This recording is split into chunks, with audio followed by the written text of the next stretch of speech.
But what really is the standing and the status and the history and the interpretation and imagination of Goddess Kali to Hindus? Somebody who has written at length about religion, mythology, about the imagining of God, Amish Tripathi now joins us, author and director at the London Centre. Thanks very much for speaking to us, Amish.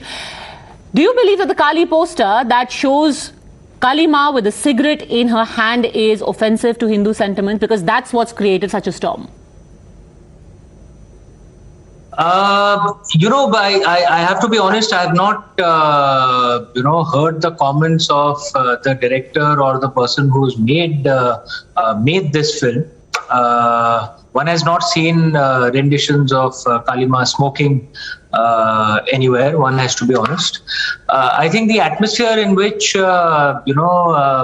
people have got upset with this is an atmosphere where one side feels that only their religion is treated with disrespect, while other religions may be treated with kid gloves. This is happening not just in India, but it's actually happening in the West as well. In the West, you'll find that Christianity is often treated with disrespect by the same groups, by the radical woke Marxists and the radical Islamists. And in India, Hinduism primarily, and then of course Buddhism, Jainism, Sikhism are often treated with disrespect, which is what is leading to this. To these emotions. The best way to understand this is through John Nash's game theory. A state of disequilibrium is when one group feels severely disrespected, while another group, is treated with respect.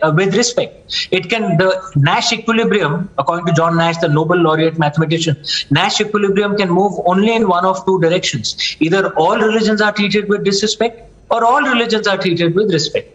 That is truly the background in which the reactions to this poster must be understood.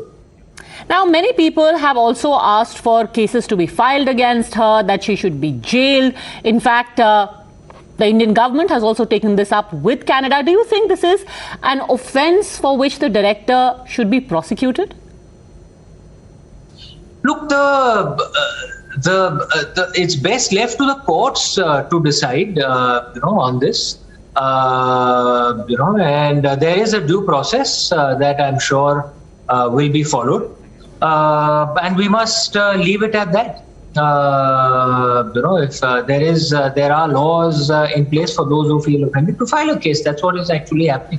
Now, also it is about how one imagines one's God, because the filmmaker has said in her defense in one of her interviews, in rural Tamil Nadu, the state I come from, Kali is believed to be a pagan goddess. She eats meat cooked in goat's blood, drinks arak, smokes bidi, and dances wild. And she says that is the Kali that she had embodied in her film.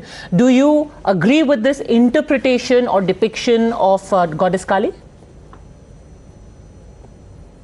This point of Kali being a pagan goddess, so all of Hinduism is pagan, according to the Abrahamics. So not just even Lord Shiva, Lord Ram, not just that. Not just them, but even other ancient Zoroastrian, Buddhism, Jain. As per the Western definition, these are all pagan religions. So I'm afraid I did not understand really. I don't know how to respond to this, because we are all pagan. That is the very definition of the term. But that any, and that is the term that Europeans came up with, that anyone who's non-Abrahamic, i.e. non-Christian or non-Muslim, and therefore a follower of more ancient traditions, we are all pagan. But I was talking more about the depiction and how she says she has seen Kali depicted in Tamil Nadu, because she also said it feels like the whole nation has now deteriorated from the largest democracy to the largest hate machine and wants to censor her, that she doesn't feel safe anymore at the moment. What do you make of that? That is India actually becoming that intolerant that we can't take one interpretation of our religion?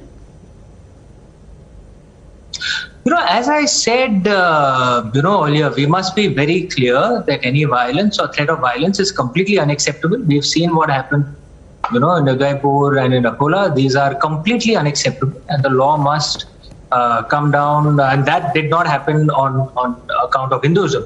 That happened on account of radical Islam.